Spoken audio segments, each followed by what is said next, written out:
What is going on, people? We are Tottenham TV. Spurs have beaten Everton 3-0 at the Hill Dickinson Stadium to be the first team to win at that ground. We go third in the table. Another clean sheet, another good away performance. That's now 4 wins and a draw, I think, away from home for Tottenham this season. I'm here with Marlon from Spurs Kings TV to talk through the game and give our instant match reaction. Marlon, look, going into this game, I wasn't I didn't predict to win. Yep. It was, it's a tough place to go. The Everton away, wherever they play, whether it be Goodison or the Hill Dickinson Stadium, it's always a tough place to go, especially under David Moyes. But Tottenham, the way they approached the game, it wasn't the prettiest. It wasn't a free-flowing performance, but it's one of those where you show grit, you show determination. You rely on the kind of basic set pieces, you defend correctly, and we got the job done today. No, look, if you look at our performances away from home this season, they've all been spot on. Like, apart from even Brighton to a certain extent, and considering how their home record is, every single performance has been literally on point, and it's been the way we've defended, the way attacking, and our play going forward has not been the best, but we seem to be able to, there's a formula. And it seems to be working for Thomas Frank at the moment. And this is the formula that he now needs to adjust for the home games. But I'm loving the Bentancur and Paulinho midfield away from home. I'm absolutely loving it because it works. It works exactly how it frustrates the other team. It gives us 2 banks of 4. It doesn't commit men. And actually, if you think about Everton's chances today, it was literally crosses in the box where they're not, apart from the Ndiaye one, which was a straight cross, the rest were had to be played back to the right back and they're swinging it in. Mm-hmm. Danso and Van der Ven were loving that all day. You could tell they would love it. That's what they want. They want you to be swinging it into the box like that because their motto is, we'll get our head to the ball first. But look, the first half an hour of that game, I think the first 5 minutes we were a bit worried because Grealish had his chance. Mm-hmm. But then we started to get into it. I think Bentancur had that little mazy run in the box. And then both teams just kept cancelling each other out. And I think you said on the stream that it was going to take a set piece. Mm-hmm. And we saw the set piece stat and was like, Everton haven't conceded yet. Bang, there goes one. And then we kind of let Everton have the ball again, as we have done in these away games. And then bang, again, another set piece. I think the 5 minutes of stoppage time was the best football we played all season away from home. It was literally, we were intricate. The passes were a bit more quick. It was a bit more fluid. Mawani was getting more involved in the play. And I think that helped the team. You could tell we looked so much more better and compact compared to what we have done in the last 3 games. And even that was better than our last away game. The away games are getting better as we go on as well, which is so important to the way it's all done. But looking at the whole game, Frank will be pleased with that. He's got to be. Yeah, I think so. And to come away from a difficult away grounds with a 3-0 win, clean sheet, and in the manner that we ended up winning the game as comfortably as we did. Now, again, I think there was still issues which I think we've seen in the games when it comes to struggles with our build-up play. Yep. Maybe sometimes being a bit too passive, inviting a bit too much encouragement from Everton during the game. Obviously, we had to rely on Vicario a couple of times, but that's fine. Away from home against a good Everton team, you can't expect Vicario to make no saves. He's going to have to make some saves during the game, and he did. Brilliant saves from Beto. The Beto one was important, because that would have brought him back right into that game at 2-0. And there was a deflected one from Dewsbury Hall. That was also a really good save, but I think by and large, we dealt with their threat really comfortably, and I think that will be really encouraging to Frank because in midweek against Monaco, we were opened up time again. And we were literally on the edge of our seats against Monaco, where today, the chances, even Beto's chance, we were literally not sitting there going, oh my God, it's coming. Where with Monaco, we're like, oh my God, when's it going to come? Yeah. But today it was more like the way I thought Danso and Van der Ven were so solid as a 2 that anything that came in their space or their area was dealt with. And then what a lot of people probably didn't see or didn't notice was the fact that Spence, whenever it went over Van der Ven's head or anything, he was there to cover. He was there, and he's usually, with him, I always go, check your mirrors. But I thought today he actually played really well at that and was there as the final third man when he needed to be. And Porro dealt with Jack Grealish so well after he got booked. It's like he got booked and went, Okay, I'm gonna have to switch credit on. today, Porro, because Yep. after the horror he had on Wednesday, Yeah. I thought defensively, as you say, Grealish at times was giving him a tough time, but he didn't let it get to him. He got booked early on, but he didn't kind of let it affect his performance, and he was still making challenges. He was still being solid, and obviously he had a big hand in that third goal right at the end as well, with a really good ball to Richarlison. So I think Porro reacted really well to what was a poor performance, and I think the team did as well. Yep. I think yes, we still, I would say, are missing parts in that final third. We're still stodgy. We're still not quite there when it comes to our final third play combinations, all that kind of stuff. Yep. You know, we're sort of glimpses, but again, it's few and far between. There was that nice little moment in the first half, Wani and Xavi linked up in the box, but didn't quite end in anything. But again, it's only sparks, it's flits and sparks. Yeah. But we haven't quite seen consistent good play in the final third. But what we do have is a solid structure when it comes to organisation defensively, and when it's not working going forward, you still have that ability to take advantage of set pieces, which we did a couple of times today, and that really paid dividends for us. 2 Van de Ven goals in that first half really changed the game, and I wouldn't say we deserve to be 2-0 up, but that's what you can do when you have that threat. Yep. You can maybe get things that maybe your play doesn't deserve, but you're always able to do, and that's what having this threat from set pieces, which we've definitely improved on this season, has given us.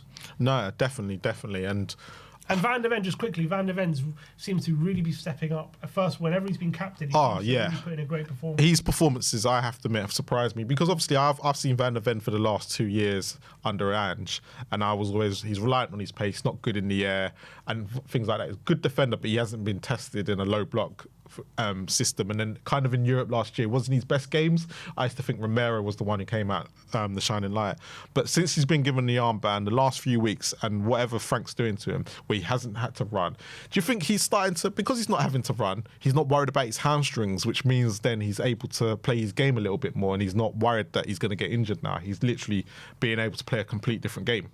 Yeah, I think when it comes to that, because he's not asked to cover the large amount of spaces he was last season, I think we're seeing that more kind of box defending, which maybe in the last couple of years we haven't seen him do too much. And when he has been asked to do it, he's lost his marker, or he's been beaten in the air and all those kind of things.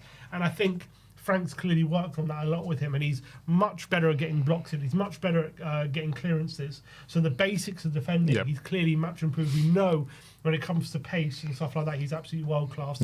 And you see today, he's much more of a threat in the air from set pieces. Yeah, which I don't expect from him. Yeah, because he's, we know he's very tall good, and he's big physically, but set pieces is something we haven't seen him be too much of a threat. And Frank has clearly been working on that. And I said before the game, Frank, after the West Ham game, after we scored from I think it was from a throw, he scored with his feet, and Frank told him, next time I want you to score with your head. And he did that twice today, and I think clearly, he said that for a reason, because that's something we've been working on. He said, look, you're doing it in training, you're getting your head on things, and you're scoring goals. I want to see that in the match. And he did that today. He did that twice. 2 brilliant moments from him, 2 really well worked set pieces. And that was obviously, I think that was pretty much the difference today, because obviously they got their goal from a set piece in the first half, which was ruled out, I think, correctly. O'Brien headed home, but in dying, Grealish clearly in offside positions, clearly interfering with play. Not controversial. I think it was the right decision from the referee. And I think that was the difference, because we had 2 goals to hang on to in that second half. And if we're being honest, that second half wasn't an easy watch. I think we dealt with their threat fairly comfortably. I think they had a couple of moments, Beto and the deflected shot, which obviously Vicario had to deal with. But apart from that, we were fairly comfortable defending wise. But it seemed as though at points we were letting the game drift away, and we were too comfortable defending the lead, which is good and bad, because obviously last season or seasons gone by, we wouldn't be comfortable in those positions defending the lead. It will kind of be like, we'll try and see it out, but we look like we're going to concede at any moment. But today, we decided to defend it seemed, and we were comfortable doing that, which is a good thing in that essence. But you don't want to kind of be in that mode where you're just defending and not being a threat going forward. And I think too much of that was happening today. But didn't matter. We got the third goal as well near the end, and that sealed the game. And you got to give credit to Thomas Frank, because it's not an easy place to go. To go there, keep a clean sheet, be the first team to win there, and also to be as comfortable as we were, is a credit to him. So obviously he started off with Brennan Johnson on the right. We think Kudus was playing inside right, kind of central with Xavi on the left. Yeah, it was an interesting kind of setup today. Johnson was kind of in a hybrid, either striker or wide right position. Kudus was like in a hybrid right or 10 position. Xavi was pretty much purely a number on the left. On the left. Yeah. Did it work? I think it's definitely a work in progress. There was some good elements. I think Johnson looked comfortable. Yeah. I think that was out of all of it. Johnson looked more comfortable. I think Kudus kind of got confused a little bit about what his role was. And he kind of didn't know whether to step back, go right, come in central, and that.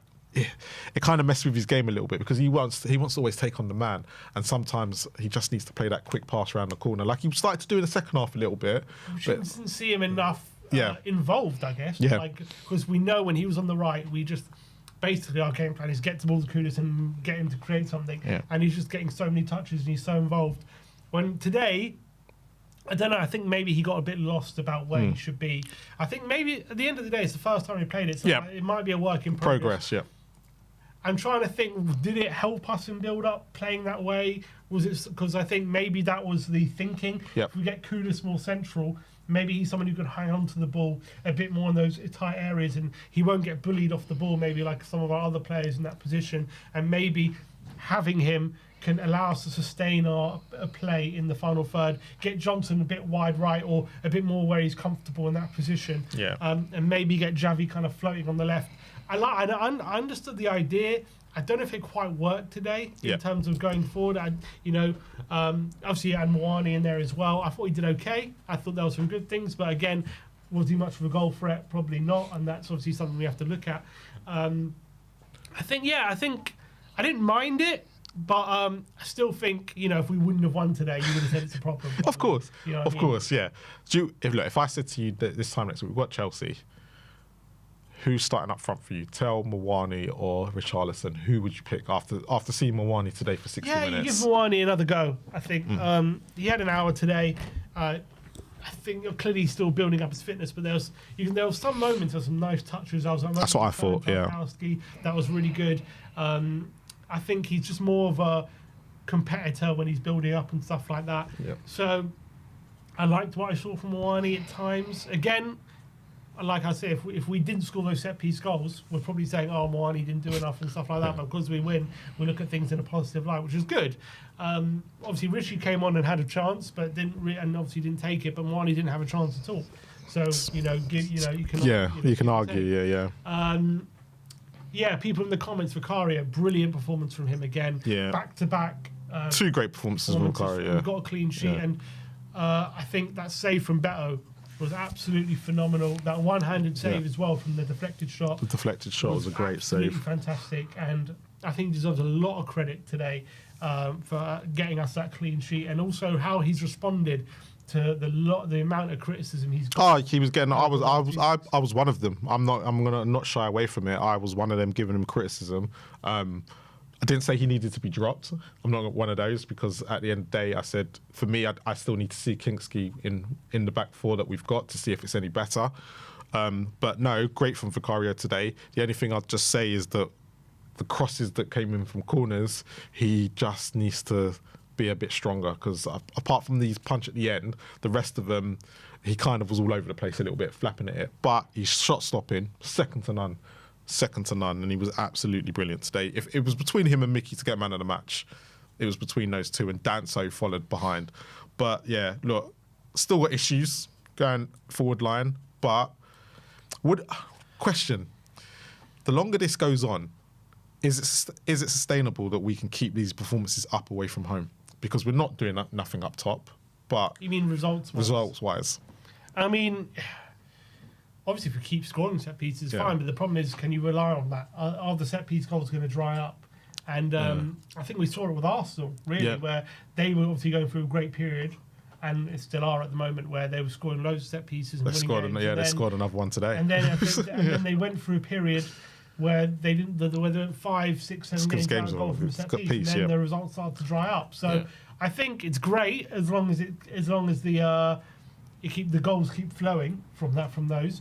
I don't mind if we're defensively solid. We take the goals from the set piece, and that's that. But I think I would like to be more of a threat from open play. I think that's obviously something we have to work on. Now, Frank says we're working on it. He says that that's something that he knows needs to improve, and I do think that will come once the attack starts to gel, and once there's more time. You've got to remember, today was Moani's first start. Yeah, no, that's why I was... We're trying different things in the front line. Brennan, have we played that front line together? No. Kudus, Brennan, Javi, Moani, all these things. That's why it was interesting to see, because if we're looking for goals, you need to, at the present moment, unfortunately, and a lot of people won't like this, but Brennan Johnson's got to play if we want to look for goals, because that's where the goals are coming from last year. And there's this guy, Olusa Joshua, makes a good point. The open play third goal was good as well, and that was a well-worked move. And that was in open play, so that was good. But I agree. I think I watch us, and I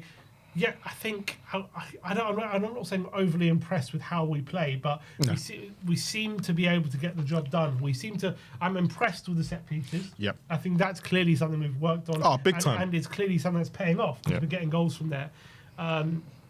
But there's still a lot of things, I think, when it comes to how we build up that we're struggling with, and it seems though we're playing for set pieces a lot of the time. Like, that's what comes to the box and we try and win the corner rather than create the chance. Well, that's what I think we tried to do, and this is why when you say we're talking about the front three, I think that's what we were trying to do. We got a lot of corners from the Kudos, Brennan Johnson on that right hand side, and then when Javi or thing was trying to do the cross, they were getting corners instead of actually trying to whip it into the box.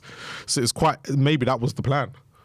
I think part of it, and I think when it comes to those long throws, I think a lot of it isn't even. We don't even whip it in. I think to try and score. No, I think we whip it in to get the corner, corner. because it heaps pressure on the defence, and it means you're more likely to win something off it. And obviously we're a big threat at the moment from corners, and teams are struggling. Today they struggled. Yeah. So, look, it's good as long as you're winning and as long as you're getting the result. Yeah. I think those are things. I think when it comes to sustainability over the long term, I think if you have that solid defensive foundation, it's always going to help you. Yeah. But if you're obviously going to, at the moment we are third, so it's great. But if you're going to become a top team, obviously you need to be a lot better on the ball and in build up. That has to improve massively. But I think you got to give it a chance. Obviously, it's not going to after 9 games. You're not going to. I know, after 9 games you could see the vision with Ange, obviously at that point. But I think when you're doing what Frank's trying to do, when you're trying to put the building blocks in, and I think the more important thing, when you've got that new front line all trying to gel, I think it's going to take a bit of time for that to show. But I'm struggling a bit to see the vision of how we're trying to play the game in open play, to be honest, at the moment. I don't know what we're trying to do. It's like we're just trying to play out wide, and at the moment it's a bit predictable in terms of how we approach the game in open play. We're playing a lot of long balls, and a lot of the time we're not making it stick. It seems as though we're playing for set pieces, but it worked today, and it's not easy to go to these places. And to be fair, while we're saying all this, like the struggles, we are still picking up results, and that's a credit to Frank. Yeah, as long as we're picking up results. But then again, it is only away from home. At home, there's still those problems. Big test. It's a big test in the league next time around there. Yeah, but you know what? He played Bentancur and Paulinho together again today, and it seemed to pay off. And I actually thought Bentancur obviously got an assist for the goal, and he played really well today. Yeah. I thought it was one of his better games in recent weeks. I like Bentancur. I like him too. I'm not one of the ones scapegoating him because I don't think it's all his fault. I thought he did really well today, Bentancur, and I thought he had a really solid outing. But and then Paulinho, after about 60 minutes, just came to his own. Yeah. I'm looking at the table, third in the league. When it comes to away form, we're top. 4 points clear of Arsenal. When it comes to home form, we're 17th. Oh, wow. Which is mad to think about. We have awful home form. We have only Arsenal have conceded less than Tottenham this season in the Premier League. Not surprising. So we have the second best defence in the league, and also and I think at the moment, from what I can see, we're the top goal scorers. Us and someone else. I can see. We're someone level. else. We're level with City and Chelsea. Chelsea. So we have the second best goal difference to Arsenal. So we're actually the joint top goal scorers. So for me to say we're not quite clicking up front and we're the joint top goal scorers. Have we even had a penalty this year? I don't think we have. Do we have one? No, I don't. I can't even remember thinking of that. So that's not bad when you think about it. If we're not having that many penalties as well. So yeah. So look, you've got to give credit to Frank. He's got to find a way of us to score while we're struggling to create chances. I guess is one way. You got to look at it like that. Yeah, if we're scoring that many and we're terrible as a front three at top, but we're still scoring goals. Credit where credit's due. Yeah. Look, he's doing a great job, Frank, and I think he's implementing his way of playing. It's not. Easy to do, to come in, to a new club, and there's been a lot of change at Tottenham, and I think he's creating a bit of stability. He's just got to look at. He said he made some structural changes today and all that kind of stuff. He said that before the game, and I think you could see that there's changes. I would still say, we still had our struggles. I think the difference between us today and let's say a game like on Wednesday is we got those goals from set pieces and had something to hang on to. Yeah. I think if we didn't get those moments, could it turn into a game where in that second half we struggled a bit? Whereas today we had that cushion to hang on to. Yeah, makes sense. And it paid dividends for us. And obviously we got the goal late on. And I always felt comfortable in the game, even at 2-0. I always felt I never thought there was maybe a 5 minutes period where Better had that chance, and leading up to that chance, they were building a bit of dominance. Yeah, that's true. Yeah. But once he made that save, I just felt comfortable. It was a comfortable showing. Back at the game. I think that's the thing. I think I'm not sitting here like. 3-0 flattered us a little bit when we think about it. I don't think it was a 3-0 game. It's not a 3-0 game, but at the same time, I'm not sitting there thinking I was on the edge of my seat worrying that Everton were going to score. It's not like we got away with one today. That's the thing. Like where with previous managers, sometimes we did think like that. And at the moment, look, away from home, it's the best time to go watch Spurs. Just don't watch us at home. Yeah, it's different. It's a weird one to analyse. I think you can see kind of what he's trying to do, Frank, when it comes to off the ball. Yeah, I can see the vision there. On the ball, apart from the set pieces, I'm not quite seeing it just yet. But maybe that's going to take time to come. But my point is, when you're still having the struggles that I'm saying we're having, and we're still able to go away to a side like Everton and come through win 3-0 and still be the top goal scorers right now in the Premier League, or joint top goal scorers, then you've got to say he might be onto something. He might be. Well put. Know what I mean? No, well put. He might be onto something. You just got to be patient because Poch, if everyone wants to talk about that's the best time we had, Poch at the beginning of his reign was just as bad. Yeah, it's also true. He was just as bad. Well, away from home, we weren't great. At home, we were indifferent. If I remember correctly, we were so indifferent. So, and that's why I've got to look at it and go, maybe I just got to be patient with Frank, like I was with Poch. If I look at just quickly some stats of the game, Everton had a bit more possession. The XG 1.53 to Everton and 2.08 to Spurs. So we did win that XG battle. I do think, though, obviously predominantly from set pieces. If I look at the set piece XG today, I reckon it'll be. See if I've got it here.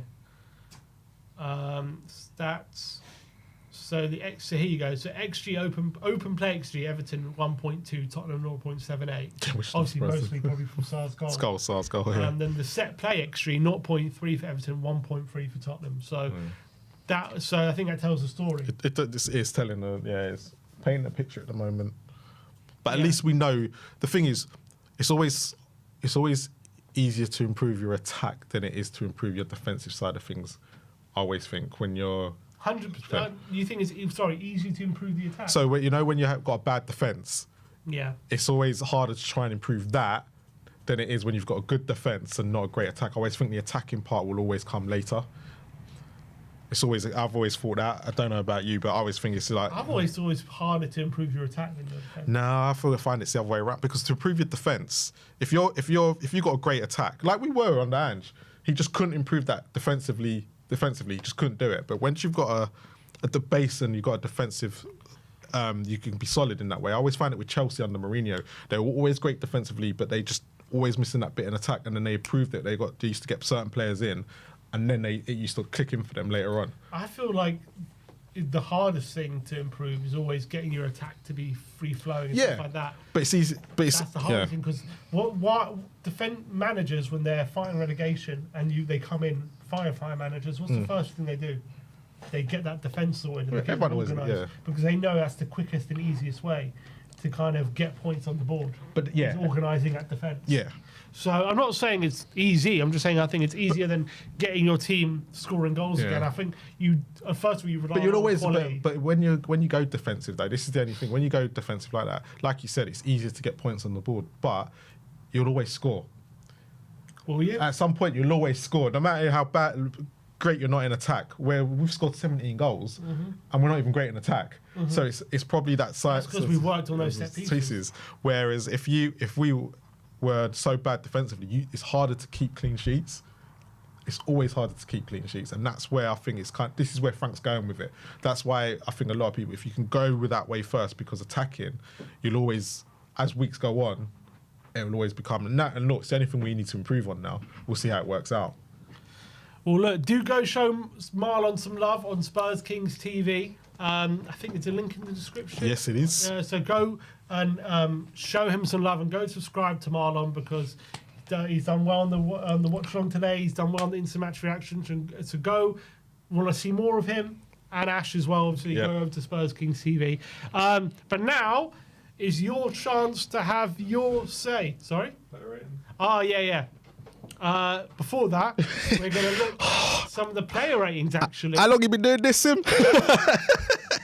This is a new thing that we do. Thank you very much.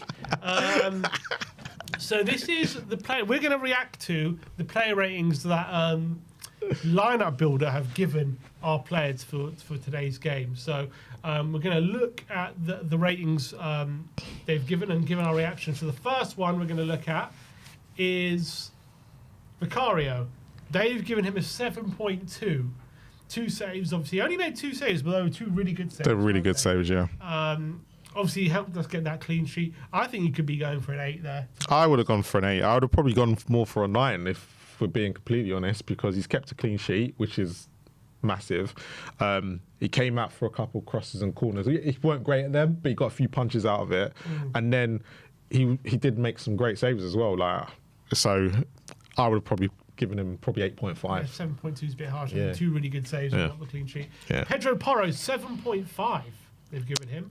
I think that's probably fair. Yeah, I think it's fair. Really. It says 6 duels won, 4 aerial duels won as well. So I think he actually dealt with Grealish really well. Grealish, I think, throughout the game threatened. If he didn't get booked, I think he would have got. I think that first 5-10 minutes and Grealish having that chance probably brought his score down a little bit, because he's allowed him to get into that moment and into the final third. But after that, and after he got booked, I did think he dealt with Grealish very well. But attacking, going forward, I don't think he was up to his best standard today. He was good. He was better than he was. He got assists with the corner, but yeah. Zero. Oh, no, sorry, wrong player. He got an assist with the corner, and obviously he was involved in the third goal. He was involved in the third goal in the end. Yeah. Did quite well. 7.5 I think is fair.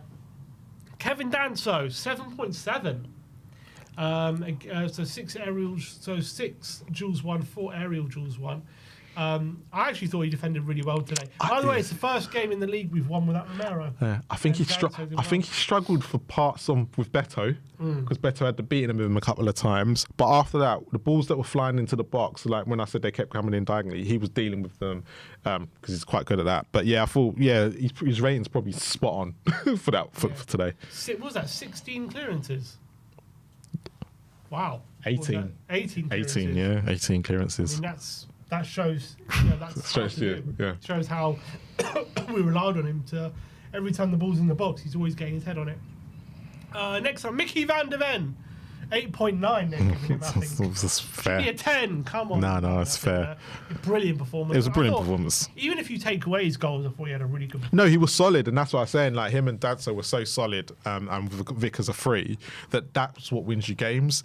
There was a couple moments with Vic Van der Ven, sorry, where I thought he should have cleared it when that thing came across. I think he sliced it a little bit, but got away with it.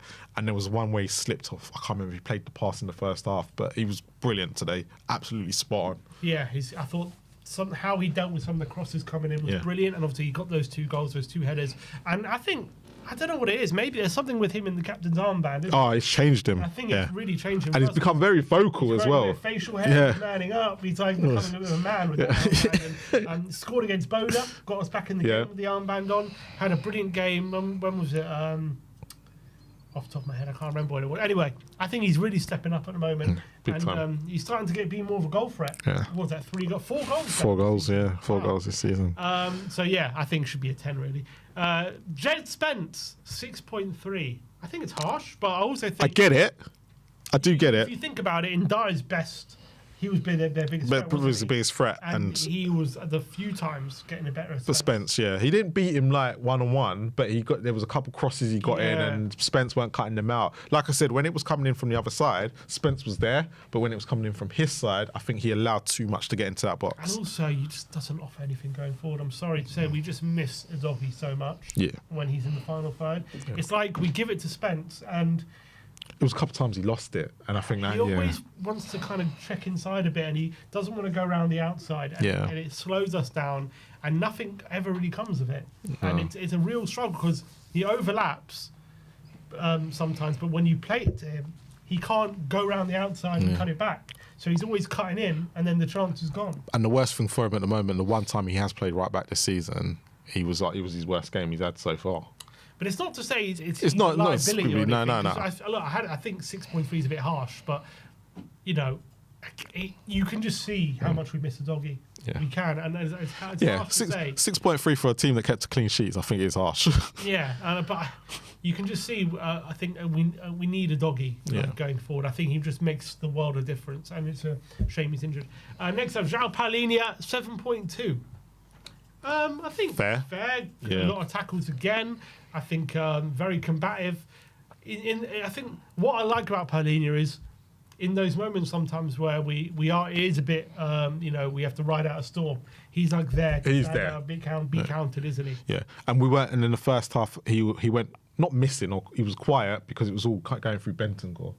So 7 out of 10 Jules won and 3 out of 4 tackles as well for Palhinha. So I think another. Just come back. But these kind of games, I think, when you're away from home against a tough side at Everton, he just gives you that base. And a very similar midfield to how we want to play as well. I think 7.2, pretty fair. Yeah. I wouldn't say he was like a world-class performance, but it was good. Again, good. Bentancur, they've given a 7.6, so a bit better than... He was more offensively better for us. That would probably be why. He got the assist. And he won a few tackles as well. Yeah, he got that assist, didn't he? Yeah. For the goal with the shoulder. Brilliant, by the way. I think he meant it. That shoulder kind of pass to Van der Ven. 7.6. Yeah, I thought it was one of his stronger games. Yeah. And he obviously had that rasping volley. Oh, yeah, I forgot about that. Yeah. Flashed wide. That was close. That was really, really good. I think he was just a bit of touch of class today. He looked a bit like that Bentancur where... his awareness was much better today. Yeah. And, he wasn't panicking on the ball. Still not playing it forward enough. But, yeah, I thought really good. 7.6, I think it's fair. Yeah, no, I agree. Couldn't agree more with that one. Javi Simmons, 6.5. Again, it's not great. I think summed up again. It summed up his game. I think that moment summed up his game where Moai flicks it into him. Yeah. And he's in a great position. Does really well. Takes it in his stride. Drives forward really well. Has 2 or 3 options and just tries... I don't know what he's trying to Jed Spence and gets it completely wrong. Those things are just not going for him at the moment. And it's not just that. He's passed that he tried to lay across in the first half as well, where I can't remember who he tried to lay it to Danso. Just summed up his performance, really. One thing I do want to credit him is he did help out Spence a lot. Yes, he did. He did. He tackled. Yeah, he did. He made plenty of tackles. Actually, yeah, he did. Getting back on Ndiaye. It was more of his defensive play was good. It's just him going forward was his biggest issue today. On the left as well. Again, he didn't like it. I don't think didn't suit him, and obviously he was very frustrated when he went off. So hopefully, and that's why he got subbed. To be fair, I reckon he was probably more frustrated with himself. Next up, Mohamed Kudus. A new role for him today, 6.1. Wow. It says here only 17 passes. That goes to show how less involved he was today than he has been. One key pass, says here, 1 total shot, 9 crosses, but only 1 accurate. Obviously, that being the goal. Yep. The first goal. It wasn't his best game today. It wasn't his best game. Not but a shocker, but you could definitely see. But it's good less that involved. it's good that he had the shocker and we were still able to win. I think that's what's key to that. Yeah, he just wasn't as influential, wasn't taking people on as much. It was like watching him for some of his games for West Ham last year today. Yeah, 6.1 a bit harsh, but I don't think he's a 7. So to be fair, probably 6.5 or something. We're starting to see like now where we're struggling. Yeah, there's the range going down. There. Brennan Johnson, 6.8. So a bit better than Simmons and. He won a Kudus. couple of corners, but again, it was probably a typical Brennan Johnson performance. This is what you're going to get from he him. did okay at was when he did get on that right hand side. Sometimes he just whips those ball in and either wins a corner or makes a chance, and I think he did okay with that. I think a bit better today when it comes to general play. Not amazing, but a bit better than what I've seen from him in other games where he just gives the ball away constantly. It was more involved. At least he's winning a corner or something. And actually, I saw him taking people on a bit more today than in other games. But still need more from him. Need more from him. I wouldn't, again, not a 7. I actually think 6.8 is a bit generous, to be honest. What do you think? I probably would have said I'd have probably given it to him, to be fair. I think maybe 6.4-ish, 6.5. And Randall Kolo Moani, he got a 6.4. 1 key pass, that was, I think, to Simmons. No, that was actually to Bentancur. His volley wasn't out him. Yeah. Only 7 passes on the day. Again, this is what I'm saying. I think everyone's criticising about Richarlison for having very low numbers like that. But I think it's very tough at the moment for our strikers to really get involved. For Kolo Moani today, I think where he's been let down is by Brennan, Kudus and Xavi. More Xavi out of the 3. I think obviously Kudus was playing a completely different role, so you kind of can give or take, and Brennan's Brennan. So still, you can see it's hard, it's difficult because I think for Richarlison putting that performance today, we're probably saying he had a stinker. That's the truth. But he missed that one-on-one, didn't he? Richarlison missed that one-on-one, But Moani, there's some bright moments, but again, clearly not fully fit. No. And again, at the moment, it seems as though our strikers are very isolated. We're playing a lot of long passes into them, and they're struggling to kind of make things stick. And he wasn't that involved when it came. He didn't have any chances or anything, Moani. But there were some nice flicks. There were some nice moments. Yeah, I can't really say he was a 7. So no. 6.4. Some of the subs will go to who's first? Bergval, 6.7. Yeah. Didn't really do much on the left, really. I think just basically helped maintain the control that we had. Yeah, no. But he never really created anything or anything like that. Yeah, fair play. 6.7. Richarlison, where are you? Here he is. 6.8. So they and he got an assist. Look at that. So Richarlison in 28, he had first of all got an assist. He had a shot. So Richarlison had 15 touches compared to Moani, who had also. So Richarlison had as many touches as Moani in 28 minutes. Yeah. So it goes to show how it's difficult, isn't it? It is difficult for all those strikers. I thought it was an okay cameo. From Rishi, to be honest, was a threat, was a bit of a nuisance. I didn't mind it. One key pass, 1 assist, a shot on target. Yeah, it was Richarlison, innit? I thought he did all right. He did okay, yeah. And goal scorer Pat Matar, 7.4. I actually thought he had a really good cameo. He did, he did. I like Sardo. And I get he's not the greatest footballer in the world, but he gave us a little bit of that energy, and you notice as soon as he came on, he was shutting down that midfield. Was it not Dewsbury Hall? I can't remember who it was now, but he kept trying to make sure they weren't getting in that pass. He added a little bit more quality as well. And he obviously got the goal, really nice header, late run in the box. Yeah. Well done. So I thought really good cameo. I agree with that. 7.4, I think it's great. So those were the lineup builder. Well, I guess Matisse I'll touch on him, but I don't think he gets a rating. 6, 1 minute. No touches, no nothing. And he still got a 6. Well done. 6. Well done, Tel. So yeah, that is the lineup builder. Player ratings. Let me know in the comment section below. Did you agree with their ratings? We're going to do our own player ratings tomorrow, and Ben is back in the studio. But now is your chance to have your say. And one guy who I know always does his own player ratings. Let's get George on the stream. George, how are we Hang on, doing boys. today? Were you crying of anguish listening to those ratings? Were you like, oh, were you getting your fist in the air, or did you agree with most of those? I was comparing some of them, and I was like, "What?"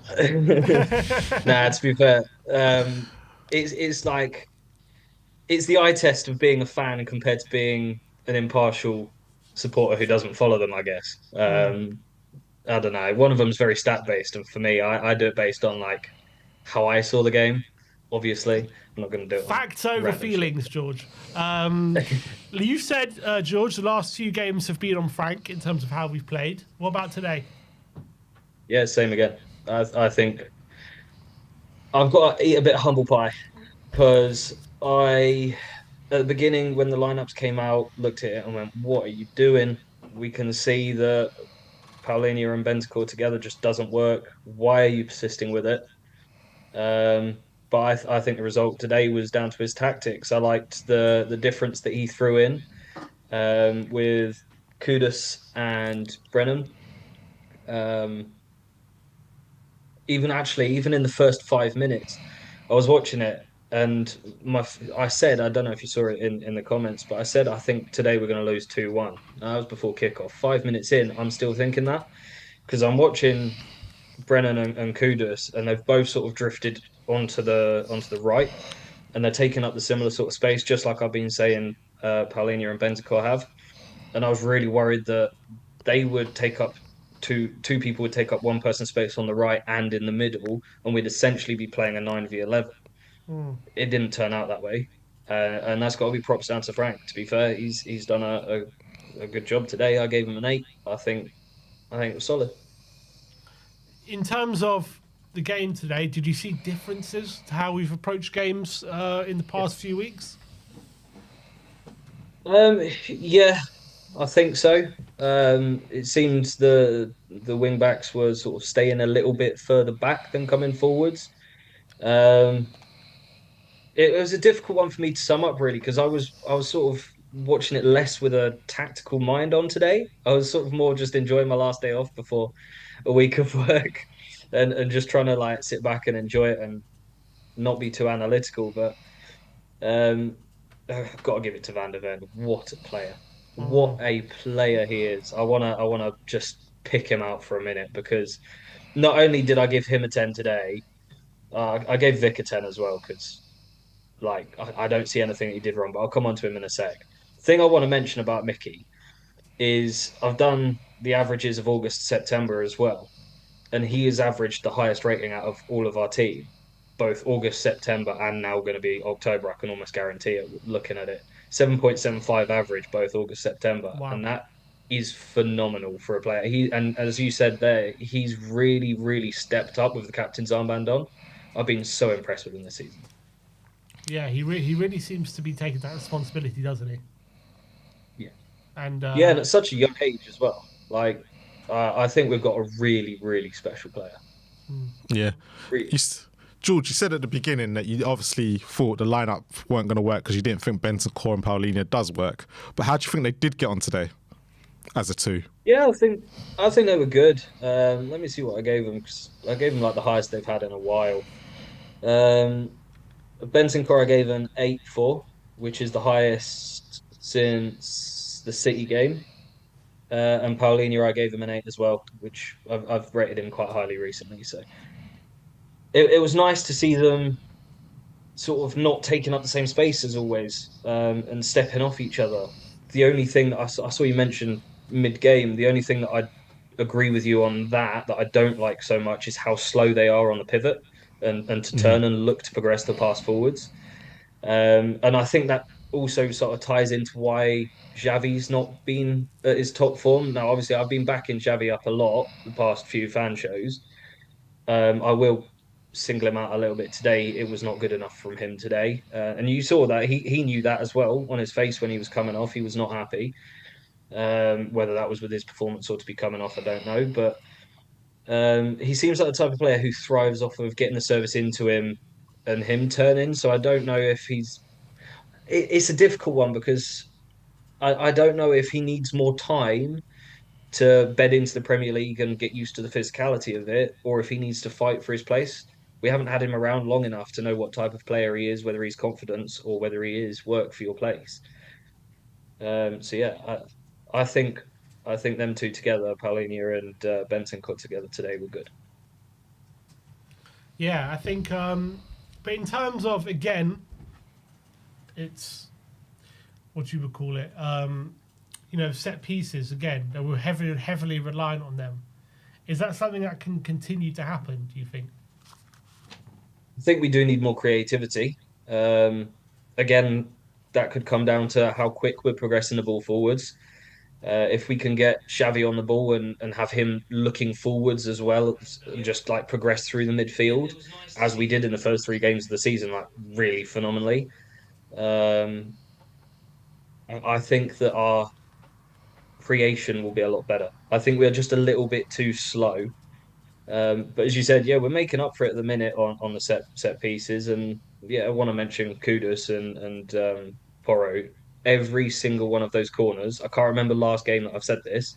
Every single one of those corners was on the money, and I don't know if that's because Pickford is just arse, but he did seem it today.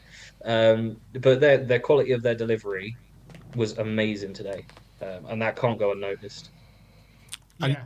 you were mentioning Vic earlier, but you didn't tell us how great he's been for the last two games. So, do you want to sum up his performance today again? Yeah, 100%. I know what you were saying. I was just putting the bins out when you were saying it, actually, Marlon. So, I was one of those that was saying maybe rotate him out for Kinski. I get why you said what you said, and I agree with you. We haven't really seen him, but you can't see him without rotating him. That's the sort of caveat I'd say to what your point was. Um, 4 games before the last two was a 4-2-5s and a six. It wasn't good enough, but I think he's really like he's the type of player who thrives under the pressure, and we've seen that. I've given him tens the last 2 games today and the last game. So yeah, I think he's earned his place back, but he just needs to keep the consistency up, True. and Yep. he seems to perform really well in wet weather. I don't know if that's got anything to do with his play style of shot stopping, but like today, Gary Neville criticised him on one of the punches that he did and said, "Oh, he should have caught that." In that weather, you're not going to risk catching the ball. You're going to Yeah. punch it and be safe. Yep. And I think that's You where say his you decision say we making should is we really should just good. get a sprinkler and aim it towards him throughout the game. Just get like fire hoses around the top of the Spurs stadium and just And blast he'll them be onto the alright. pitch. But in terms of like how we're playing, we got the win, and obviously it's brilliant to go to Everton and win 3-0. But it's just like winning on set pieces and stuff like that. How we're doing today. Is that a sustainable way for you of like? Because is that going to continue? Do you think? it's, it's a difficult one because I personally don't think it is. But look at two of the top three teams in the Premier League, us and Arsenal. You could Mm-hmm. argue we are set piece teams, and it just seems to be working. I wouldn't normally say yes, but this season, I mean, long throws are back. That's a set piece, and this weekend has just been phenomenal for long throws. So I don't think it's sustainable for a whole season, but for now, whilst we're working on Frank's tactics, yes. Yep. One thing with regards to some substitutions I did want to mention, not wanting to pivot away, but I think I answered that question. Mawani and Richarlison, what were your guys' take on it? Because for me, I think Mawani has earned his start in place. I thought because with the style that we've been playing of hoofing the ball up long, I noticed it today big time where Colo was pulling the ball down and he was looking and he was holding the play up and he was looking for runners off of him. Whereas every single time Richarlison has it punted towards him, he doesn't ever go for the first ball. He backs off and waits for a bounce, which in the Premier League there never is anymore. Yep. Every single time a defender gets his head to it. And there was one point where he was so frustrated with only having long balls into him that were going for a header, and he knew he wasn't going to win them. He started throwing a hissy fit for it. Now, again, I like Richie. I don't think he's maybe the levels of a player we should be looking for to start for us. But again, my mindset might be influenced from Harry Kane there. But what do you guys think on that? The only problem I've got at the moment is I agree with what you said, but the problem is that Richie then has gone and had probably the header that set up Sarr's goal and then the chance where he's made it himself. And I'm looking at it going, Mawani didn't do that. But however, this is where I do agree with what you said about the first half, because he was bringing it down, trying to bring others into play. And who knows, if Xavi Simons plays the right pass, that goal and that chance there where Mawani flicks it into him and Xavi takes it on, if that goes to the feet and goes in, we're going, oh my God, what an influence Mawani's had. And it's just kind of, we've gone and got a goal with Richarlison on. So at this present moment, if I was going into next week against Chelsea, I probably would go with Mawani. However, if Richie does start, I'd be like, I'm not surprised, because he's had a better impact in the game overall in the end. Yeah, I agree with that. Yeah, actually, I think Richie did all right when he came on. But look, I want to see Mawani start more often, and I want to see what he's capable of. He's only, first start today, only had an hour. But look, George, appreciate your time coming on today. Yeah, big up. Spurs third in the league. Great end to the weekend. Let's hope it continues. 100%. What a weekend it's been. Fingers crossed we go into next week with it. But big up, thanks for having us on. Big up everyone in the chat. Catch you all soon. George. Nice one. Come on, you Spurs. Come on. Big up to George. Let's keep going. Let's get Ross on the show. Ross, thanks for coming on, my friend. Absolutely, anytime. We've beaten Everton 3-0, the first ever win at the Hill Dickinson Stadium. What were your thoughts on the game? At the old Hilly Dick, yeah. That's one way of putting it. No, it's good. I mean, clean sheet. 3 points in a away game. I mean, any one of those three is really good, and we got all three. So it was a great performance. I mean, yes, going forward, we're struggling, but look who we're missing. I mean, we have we're missing Solanke, we're missing Madison, we're missing Kulu. So Xavi is really the only creative midfielder we have, and he's really struggling to deal with the physicality of the Prem and to fit in. So I think considering all the play, and of course, and then throw on you missing Udogie and Romero on top of all that, and I think we're doing pretty good for missing all these players. I mean, look at the past times when we've been missing players. We're able to scrape results out. Is it pretty? No, but we're getting the job done, and that's what matters. Get the result. Yeah, and we're actually joint top goal scorers at the moment. Yeah, which exactly. Is crazy to think. Mm-hmm. Oh, for sure, absolutely. Yeah, sorry. Yeah, no. I'm saying, considering that our attack hasn't got going yet, and we're joint top goal scorers in the league, you got to credit Frank for that. Oh, absolutely. I mean, he's got us set up. He's doing the best with what he has to work with, and that's something that I think's been missing. With Ange, it's who we are, mate. And just go forward, and he won't change it. And you have to change. You have to be adaptable in the Premier League these days. You just can't. I mean, if you just play one way, they're just going to figure you out, and they're just going to eat you alive. The talent is just too good at that level. But, when you're playing like we did today, does it bother you at all? That we're basically just playing for set pieces and we were defending resolutely, but, we're essentially our attack at the moment seems to be play for the set pieces and try and create chances that way. Does that bother you at all? Not really. I mean, how many times have we been crying out how we need to be better on set pieces? We never score on set pieces. Now we're scoring on set pieces. Now we're in third place because of set pieces. I mean, it's like you can't really, beggars can't be choosers with that kind of stuff. Yes, I'd like to see us do better in attack and play a little more fluid football and have exciting football. Who doesn't want that? But again, as it matters is get that result, get those points, get those wins, or if you can't, get yourself a draw out of there. That's what you have to do. That's what matters at the end of the day, no matter how you play or how the goals go in. Did you see, after watching the performance today, do you think you can start to see that we are slightly improving going forward, or do you think there is a silver lining at the end of it, or do you think it's a case of we still need to work on it once the players come back? Yeah, I think there's still some work in there, but it's still going. I mean, right at the end of the game there, they had the breakaway. And, I wasn't unhappy to see Richie come on because he always does something against Everton. every time. So I was glad to see him come on because he always manages to get something, guys against their former club. So we have that, but yeah, there's still a lot of work that needs doing. But again, at the end of the day, we're getting results. But we got a really tough set of fixtures coming up. This is where we're really going to see, what these guys are made of because we got some real tough teams we got to play. Yeah. Yeah, that's why it was so important today, wasn't it, to get those 3 Oh, yeah. points and go into this run with some momentum. And look, we're still, doing, well in the league and unbeaten away from home. Who's your standouts today? Who really impressed you? Oh, it had to be Mickey Van de Ven, of course. I mean, that guy is just so special. I mean, just since he came in, I mean, the guy was at the club for a week when he came here and just bossed the defense. And he just keeps getting better and better. And as people have said, he's really taken on that captain role now that he's got the armband. You can really see it kind of lifted him up.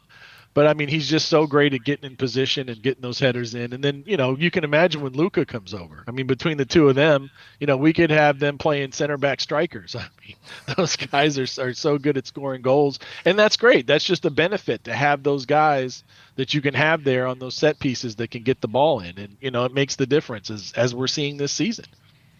Yeah, absolutely. And anyone else apart from Van de Ven that took your eye today? He was pretty much the good one. I mean, of course, Sarr coming in, I love Sarr and what he could do. And especially after being dropped and, he comes in and gets that goal. And Vic, I mean, once again, a couple of games ago, he's horrible. He's awful. He sucks. We got to replace him. Da, da, da. What does he do? He goes out and gets 2 straight clean sheets. So I almost kind of like it when people talk a lot of crap about our players because that usually means they're going to do something. And so, I almost kind of love it when that happens. How impressive a result was it for you today to go and get that first win at Hill Dickinson Stadium? Do you think it was a result we should be expecting, or were you surprised how comfortable we were? I thought it might be a little tighter just based on how we've been playing. I felt pretty confident about it, but no, that's great. I mean, to go keep a clean sheet, and again, the first time they've lost there ever. So, I mean, we're going to be in the record book, or, nice trivia question there for that. But no, I think it was good. And, it was a little bit better than I thought. But yeah, no, I think it was definitely well-deserved. We definitely played well enough to get that. Has today shown you, obviously, we've got a tough period coming up. Do you think today has shown that we can get through this tough period and actually make a go of it now as Thomas Frank? Can he start picking up some results against some of the big boys over the next couple of weeks? I think so. I think we're a better chance than we had last season. I'll say that. I mean, and that's the thing too. I think I mean, that's the whole thing is he just, like I said, I really like his approach to the game and how he adapts and changes and really seems to make the best of what he has because he's really going to have to do it because I don't know really who else we're going to have that might be back. I don't know if Solanke might be back for some like toward the end of those or who might come back. But yeah, it's going to be tough. But hey, let's see what we do and let's just get the guys out there and let's give it the best shot. Yeah, absolutely. Newcastle away on Wednesday. Well, how do you fancy our chances?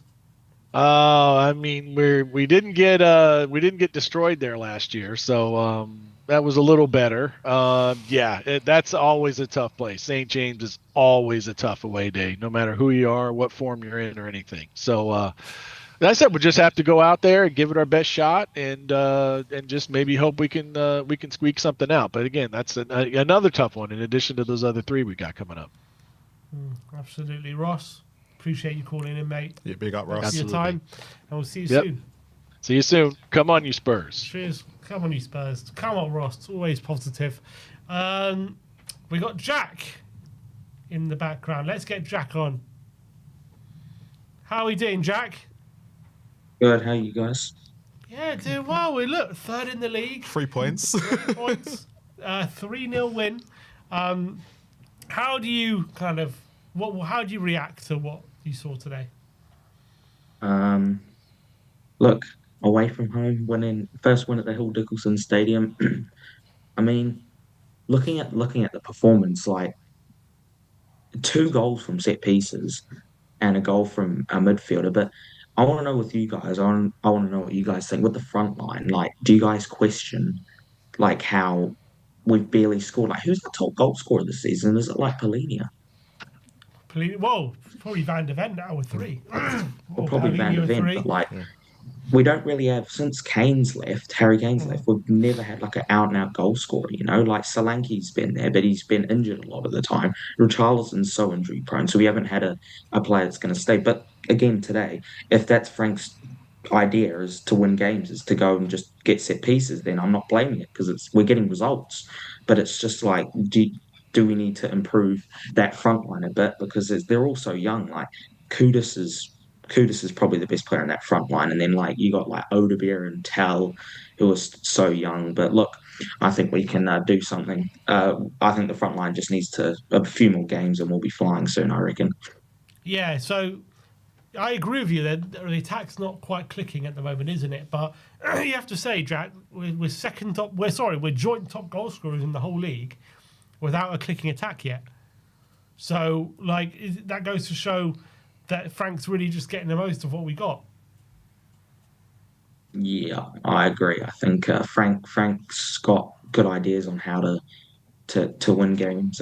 Again, like Polinia and Bentancur in the midfield, which is like I don't know because like against PSG probably works because if you just want to sit back and defend against PSG, um, it probably works. But against Everton, like I want to see Sarr have a run. I want to see Bergvall get a run. You know, like Sarr played 90 minutes against Burnley and City in the first games of the season. Against Bournemouth, did Sarr came off on like 60 minutes or something, but he hasn't played since we've got Simmons. Like I want to see Sarr, I want to see Bergvall play Mm. because I want to see them because we know how good they are. And if he keeps playing Polina and Bentancur in the midfield and then Simmons in the 10, like I know a lot of Spurs fans have been complaining on how if Bentancur and Polina are playing in the midfield and then Simmons is like playing further front, you Simmons has like no support, you know? Mm. Do you think the Bentancur and Paulinho, though, has worked away from home, and that's what the issue is? Because it's working away from home, Frank wants to see how it can work at home as well at the moment. Well, Because we haven't lost, like, we haven't lost an away game, and that's been the main two. And we've been actually in our performances away from home they've been slightly better than what we've seen at home. So, and what Frank has set them both to do, they must be doing the job right for him to keep picking them every week.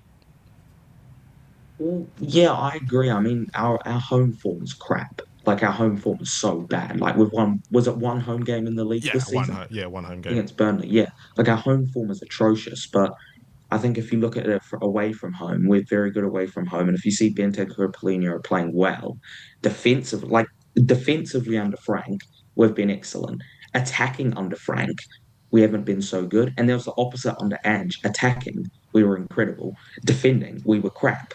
So it's like it's weird with Spurs, and it's always been like that. Is we've had or either had real good defense or real good attack, and it's never been both. You know, But like we I are, think but we I are think joint Polina top and goal Bentancur. scorers. What was that, sorry? We are joint top goal scorers. Yeah, we are, but like what I mean is like the front line have barely scored. Like who's scored in the front line this season? Like I think Kudus has got one, Richie's got a 3. few, and then Yeah, like Richie's got 3. Tell's got a few, but like the front line, like where are the goals coming? Like we need goals. I mean, we got the win today, so I'm not going to complain too much. But I think we just have to look at the situation. Is that like if we want to be a team that challenges for top three, top two, which we are because we're third in the table at the moment as it stands, but we need to have a good front line, and we have young front line, but we are missing Decky and we are missing Madison quite a lot, in my opinion.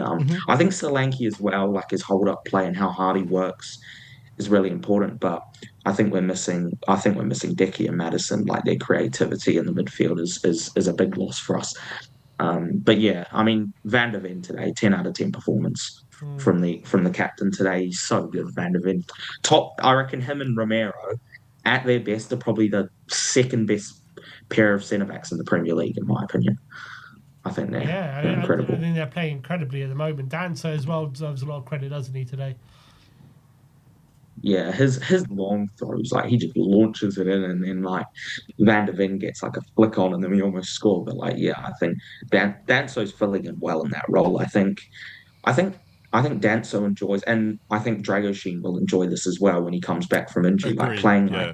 Yeah. I agree with that. away, not as attacking football. Like, you know, the way Ange played, there'd be two centre backs. The fullbacks would be in the midfield, so they'd have no cover. But I think when you have Danso and Dragoshin, when they didn't like playing under that, they like playing under Frank because then they sit back a lot more, you know, and then they're not forced to, you know, be exposed. Like, I think that's one of the reasons we did so bad last year was because of the way the centre backs like, you know, would push up and then would get caught out a lot. But look, we got the win. I think it's really important, but we need to kick on. We got Newcastle on, was it Wednesday night UK time? So, um, We got a and then chance. we got what? Sorry. We got a chance on Wednesday. Oh yeah, 100%. I hope Frank makes some rotations. I want to see Bergwall and Sarr start in that game, and then you maybe play like who could play up front? Maybe play like Odebeer because he didn't play today. You still got Richie who only came on today. So hopefully we can make it's just the fullback position as well. Like losing Udogi, now you're forcing Porro to play pretty much every game.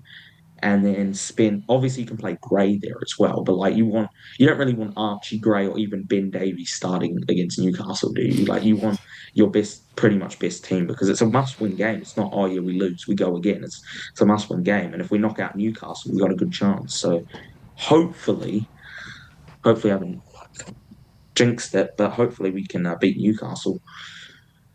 Does who starts up front on Wednesday?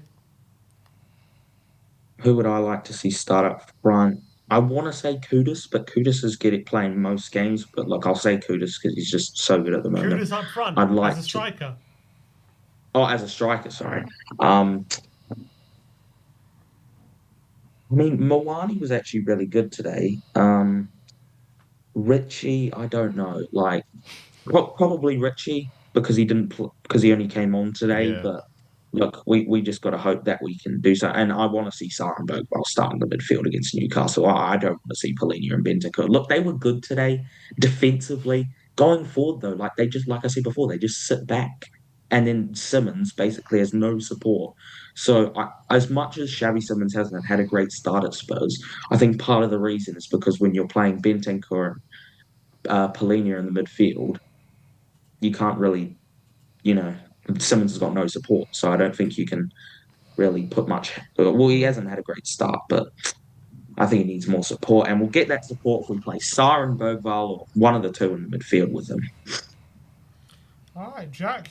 Thanks for coming on, mate. Thanks Big for up, calling Jack. in. And we'll see you Thanks. soon. Up the Spurs. Come on. Come on, Big up Spurs. to you. That was Jack. Let's keep going and let's get Nate on the show. Big up to Nate. Come on.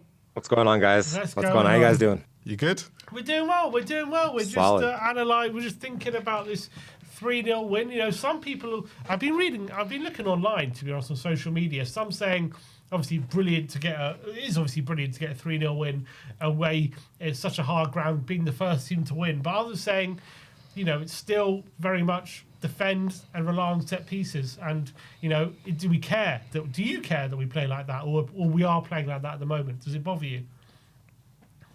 Well, I mean, like what I want and like what's best for the team are two different things. Like I'm much more like of an attacking type of guy. Like I love when we play attacking football. But listen, Thomas Frankie manager coming into Spurs, his goal is just to stabilize Spurs and get the best out of the team. I'm good with the wins. I'm good with the wins.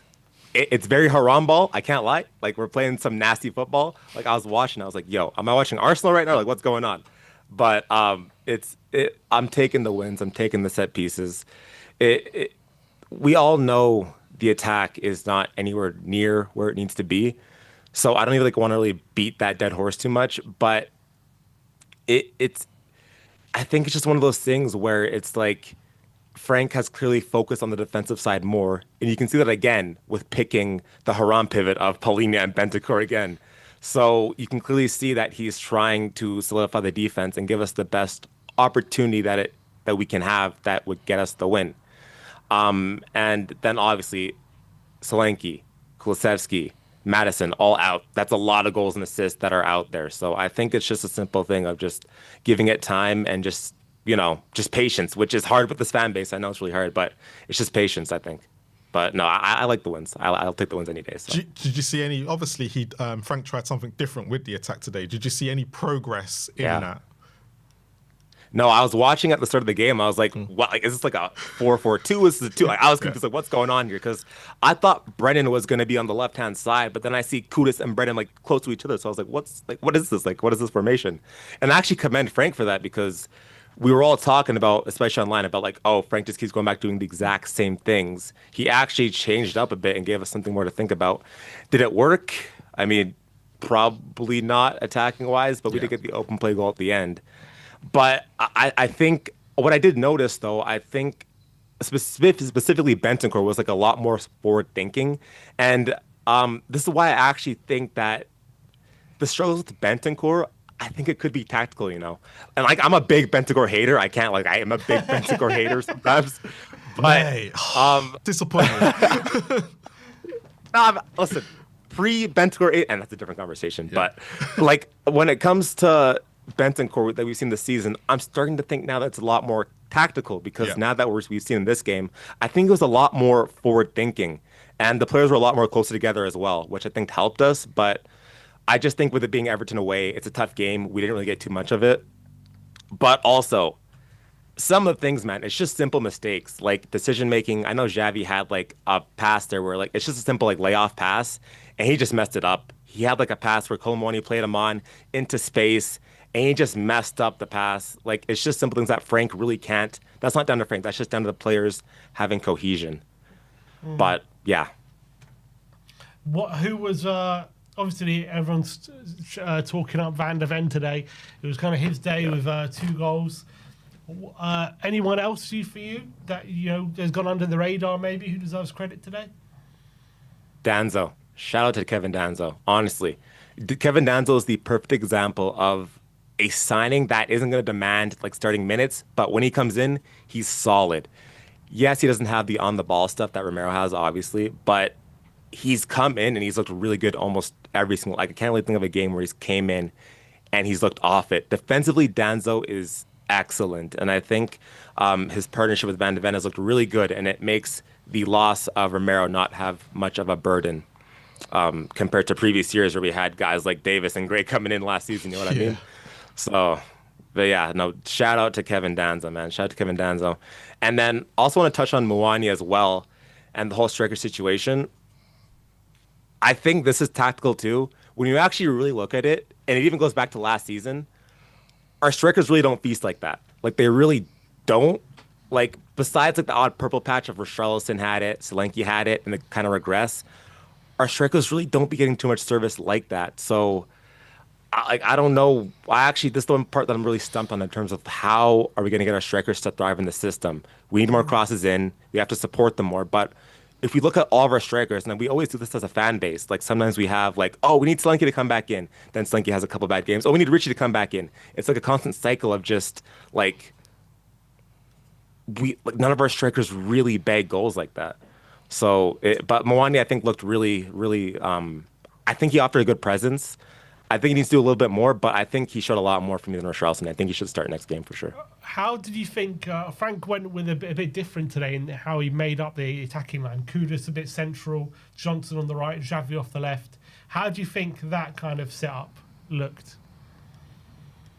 Yeah, I mean, it's tricky because I like the change. I think the problem with that though is that it left the left side completely void. The only reason why I think it wasn't the best decision was because Xavi's been struggling, and Spence he's not really that strong attacking fullback. So I think that left-hand side was pretty much like null and void, and there was an over-reliance on the right-hand side. So I don't think it worked in that sense. I think if you had Udogie there, I think it would have been a lot better. But I think in this game, I don't think it came off too well. But I commend Frank for actually trying something new rather than reverting to like his old, what he tried previously. Yeah, true. But... Yeah, well, we end the weekend, Nate, in third. At the moment, we got we're first in the away table, and we're 17th in the home table at the moment. So, how do we go about just correcting this home form and just start getting results? Because that's clearly all that's holding us back at the moment. Yeah, no, it's the juxtaposition of like the home form and the away form is ridiculous, but. I think for me, it's just a matter of Thomas Frank just demanding his players to be more aggressive when he's at home. Like, don't play Paulinho and Bentancur at home if it's against a team that we are expected to have the majority of the ball against, like Villa, Burnley, like these teams, like we should be having the ball against the majority of the time. So play a lineup that's more forward thinking.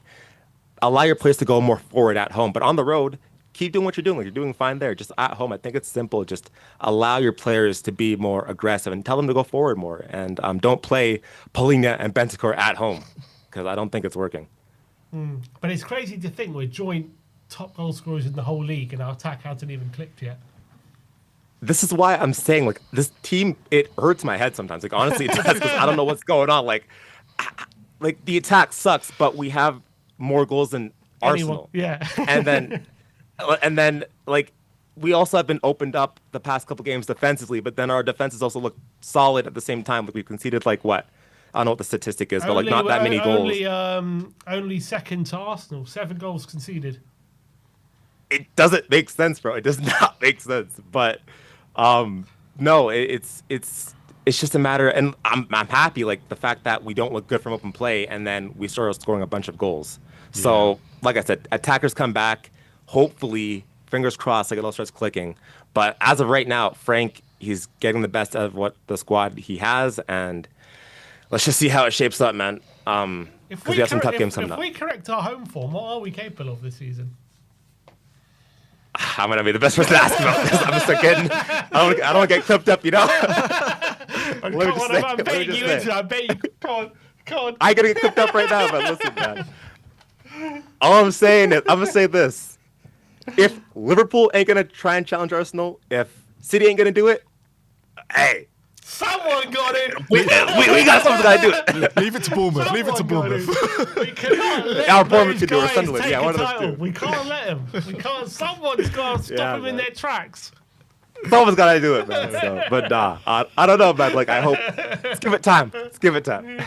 Come on, big up to you, mate. Thanks for coming. Big ups, man. Come on, you Spurs, man. Come on, you Spurs.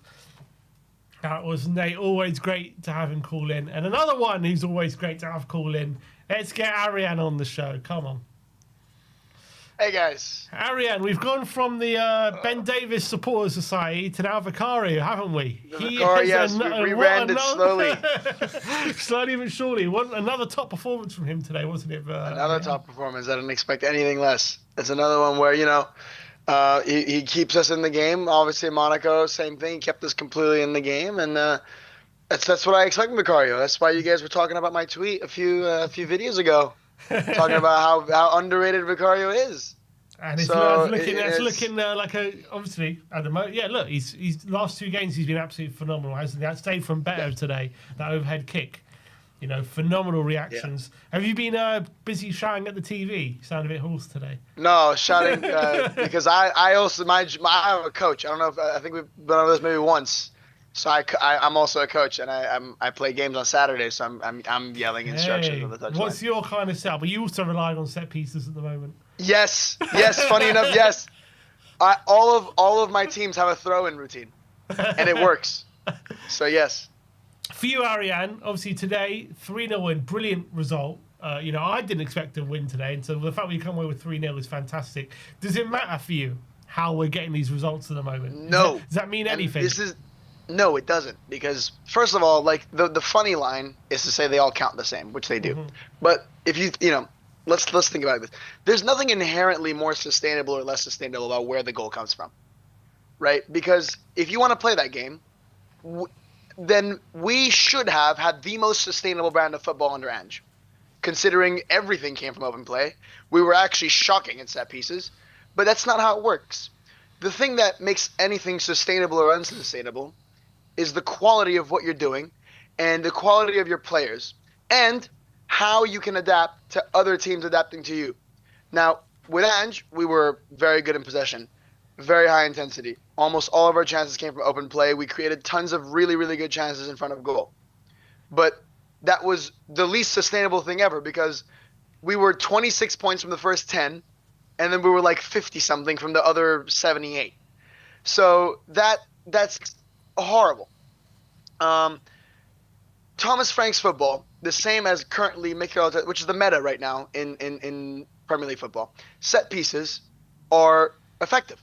And it doesn't matter how long Arsenal have had this set piece routine. It's been like 2.5 seasons or something. It's still very good because guess what? It doesn't matter. You know what Arsenal are going to do. They're going to crowd right underneath the crossbar. They're going to send a delivery to Gabriel, and he's going to hit it in. And it doesn't matter because they're so good at it. The same way that in 2018-19 or 2017-18 Man City, you knew they were going to suffocate you with the ball. They were going to ping it around you. They had a few danger men who were going to sneak into the box. You couldn't do anything about it. The same way right now that you know Holland is going to physically outmatch you. He's going to get in front of you, and it takes one chance. And guess what? 99 times out of 100, you can't stop him. It doesn't matter whether or not you know what's about to happen. It's about whether or not the quality of what you're doing is good enough that you can even outmatch teams that are adapting. And guess what? If somebody finds a counter, then that normally exploits some other space. So an example would be teams realize that a lot of our chances came from Kudus.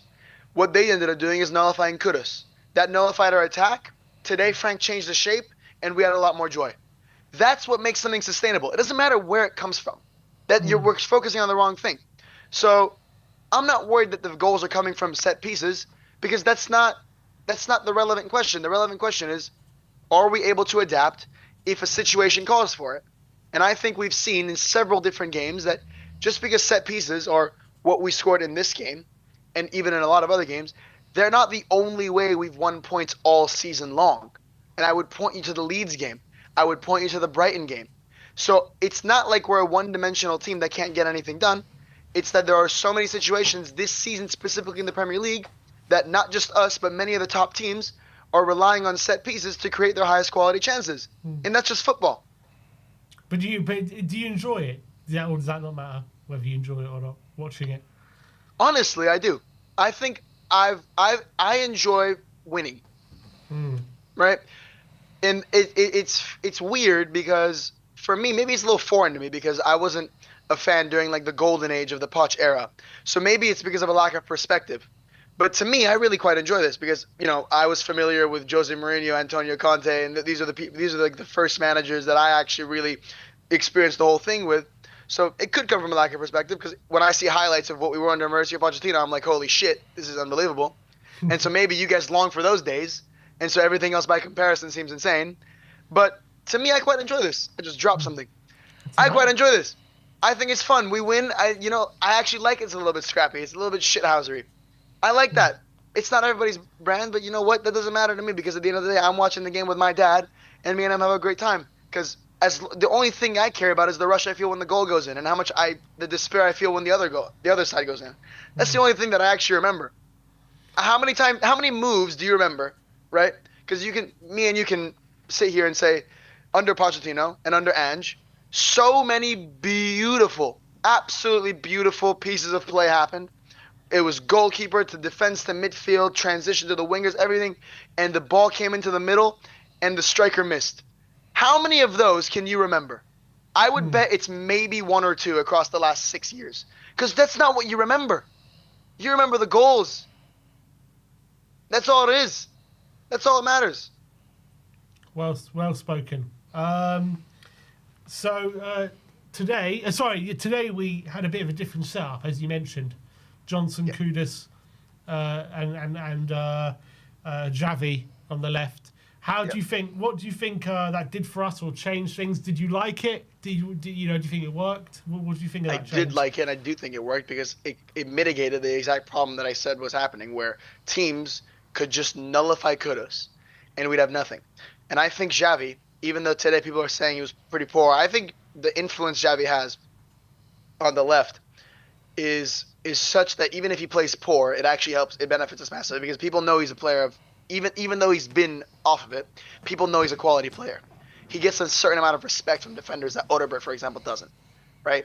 And that's kind of what we saw against Monaco, where Odegaard had tons of joy, tons of the ball, didn't really create much. And Xavi, even though there was situations where he absolutely could have done better today and we could have won, we could have scored more goals, or we could have even had some attacks, like there was a counter attack that he completely killed with a really crappy pass to Spence. But the amount of respect that he gets on that side, and even Johnson a few times where he actually got the ball and got past Tarkowski, or not Tarkowski, you know what I'm talking about. He got the ball, he actually created some chances, he got some crosses into the box. That was able to actually stretch the back line, and it gave Kudus space to work with. And that gave us tons of joy. ultimately, right now, because of having no Madison, no Kulusevski, and no Solanke, all Thomas Frank's job description is how can I get Kudus the ball in space as much as possible? That's his job description. And today, his answer was to stretch the back line with different wingers and have Kudus a little bit more central. Not quite like center midfield. He was almost playing like this wing fielder on the right, but just giving him that amount of space. And that was something that Everton probably didn't expect. And that was an adaptation by Frank. And that just gave us that little edge to give us some progression through Kudus when that gave us plenty of chances. And obviously, that's how you win the corners. And that's the other thing with corners, by the way. People say you rely on set pieces. Like, the corners, it doesn't come out of the sky that you get a corner or a set piece. Like, you still have to progress the ball and win it. You know what I mean? Mm-hmm. So that's just another thing. And the Benson Core Paulinho debate. What's your feelings on that after seeing it today? I've always said I don't mind it away from home. I think away from home, it's actually a good call. My problem is when they play it at home. Because away from home, it's very solid.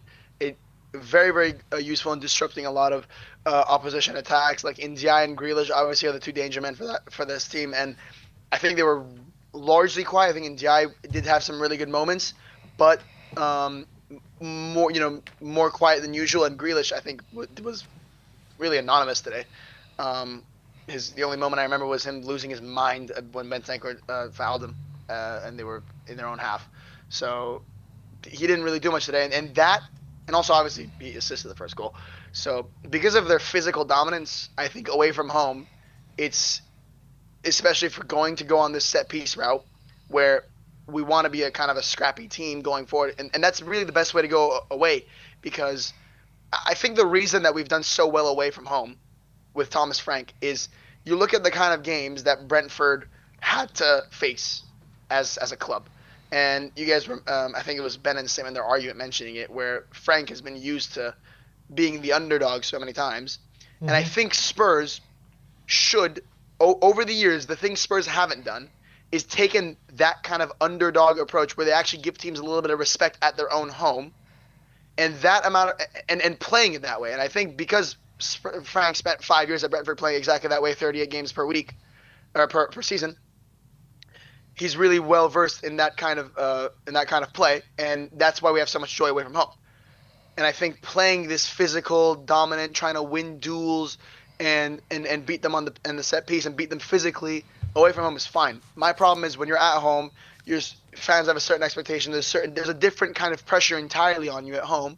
I don't think this pivot is useful for that, but I think away it's very, very good. And I think we saw today Bentancur had a much better performance than he has all season. Oh, yeah, I agree with that. So I'm going to ask you the same question I asked Nate. If we correct our home form, our home form at the moment is 17th, Ariane. Our away form is top. We're top of the away form league. So what can we achieve if we can correct our home form? I mean, this is literally that same, like, if my grandma had wheels, she'd be a bike thing at the end of the day. The reason is because we're not quite that good. That's why our home form is not up there. But if we were better, your question you're asking me effectively is what is the ceiling of Thomas Frank's team? This season, and I think this season, I've always said top 4 in a cup is always on the line. To be frankly honest with you, this Arsenal team are frightening. They're unbelievable. Would I love for us to be able to get in their way and, miracles happen? Of course. But I've never seen a team that they don't even concede chances, Sim, let alone goals. So I am not necessarily – look, if we were quite that good that we could do that at home the way they do, then yes, if we can correct that, if we can play at home the way Arsenal play at the Emirates, where teams are lucky to have one shot on target, if we can pull that off, then we can win the league, Sim. But I have to see plenty of work until that happens. How are you? Here's the thing. Now that I've said that, I already know the title is going to be "We Can Win the League." I already know how you guys work. So, look, yes, if we can correct our home form, direct quote, then yes. But that home form is diabolical, Sim. It is diabolical. 17th. How is it so bad, man? 17th in the league. Crazy. Tough place to go. We've made it a very tough place to go for ourselves. For ourselves. But, I think it's one of those things where people think the stats don't matter because like it started under Ange, but I think it does because it's the same players, the same group of supporters, it's the same atmosphere. Um, it's a different thing fighting an atmosphere because if you're actually fighting an atmosphere, something like Hill Dickinson Stadium, very, very fierce. When you're a player away, you actually you can revel in that. Not all players do, but there are players out there. There are mentalities where you actually revel in that. You're like, this is great. Look at all this opposition. It's me versus the world. That kind of actually can reinvigorate you. But when you're at home and you already have a depleted group of supporters, and if you're playing 15 minutes in and they're giving you a chance, and then the football's negative, and then they're already getting, frustrated, and then you feel like you're under pressure from your own fans, those are two different ball games. And I think that's kind of what's happening, where we need a little bit of momentum more than anything. Maybe if we get a little bit of momentum and the fans get behind the group, it's kind of this like self-destructive cycle, but that can also easily become like this good cycle if it's one of those. It'll either crush itself or it'll build itself up, but we just need to find a pocket of space to actually get something going. And also probably we need to look at Frank and say, hey, if you need that group, if you want that support from the supporters, you're probably gonna have to give them something they want to see. And then you can look, why can't he? You can look at the squad, and that's where we are as a club, where it is a project. There's a hole here, there's a hole here, there's a hole here, and you only have 3 pegs, and there's 50 holes. You got to pick and choose. So it just requires time. We're building pegs right now, and we're doing the best we can. And I think Frank's done a wonderful job. We're 3rd place after 9 games. And I don't think you can look at those 9 games and say, like, oh, maybe people look at us and say on the balance of XG, maybe we're overperforming. But I think if you look every game individually on the balance of play, I think we're right where we are. I don't think we've been out. I don't think we've been lucky in league games. I think in the Champions League we've been lucky to get some results. But in terms of league games, I think all of our results have been warranted, if not kind of flattering the opponent. I think Brighton were lucky to get a point instead of losing. I think Villa were lucky to win instead of losing. Maybe you can say Leeds were unlucky to lose. A draw might have been a fair result, but even then. What about Wolves? Wolves, fair enough. That's probably the one game that actually we were flattering. The result was flattering for us. But everything else, I think we have the points that we probably deserve just about. And we got a hard run coming up. How do you, it's very important to get that win today, wasn't it, ahead of that run? Very. How do you see us faring? I think Frank is kind of the manager that'll actually do quite well in these games. I'm actually, if anything, we've spoken about it. I think the teams that we're dominating, we beat quite easily, and the teams that dominate us, we actually give them a very good game. It's kind of the middling teams at home specifically that we have trouble with. But I think these games were expected to go in as underdogs, same as I was just saying. Frank spent 5 years with Brentford training and playing these kind of games week in, week out. So if there's any manager who's going to say, hey, we've got 3 really, really tough games, I think I trust Thomas Frank. Do we win on Wednesday? No doubt. No doubt about it. No doubt about it. Come on. Big up to you, Ariane. No doubt. There's never a doubt in your mind, is there, Ariane? Never. Absolutely not. We're going to keep a clean sheet. Vicario is going to have another masterclass performance. It's going to be 2-0 Tottenham. It's going to be absolutely beautiful. All right, I'm excited now. I'm excited for Wednesday. Get excited. No doubt. Be excited, Sim. Remember, if we fix our home form, we're winning the league. Isn't that what I said? Come on. Put it in the title. Ariane, be up to you, bro. Thanks for calling in. It's good to see you. I'll speak to you in a bit. Really good to see you guys. And as always, come on, you Spurs! Come on! The official hype man, as Danny Kiriakou is saying. Mr. Ariane. Never a dull moment with him around. Let's get Amir in the house. My brother. How are we doing, Amir? What are you doing here? Doing very well, chaps. How are we doing after that wonderful performance? Yeah, look, great result, great performance. Were you surprised with the result today? No, I wasn't. I actually went into the match feeling very confident, Sim. I thought we'd get the 3 points up there.